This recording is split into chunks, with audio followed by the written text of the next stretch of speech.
everyone, welcome to HowToBrowser YouTube channel. In this video I'm going to show you how you can import data from Excel to your workspace.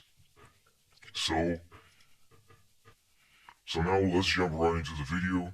So what you have to do is to head over to Add, and right over here we have Add, and when you click on Add you have here a couple of options.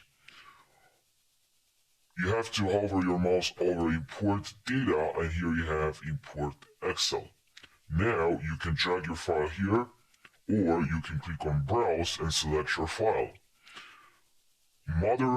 Monday.com can give you a lot of flexibility, so you can import your data if you worked on a project on Excel and now you decided you want to import your project over your workspace. Okay, inside your workspace you have this capability when you're using Monday.com.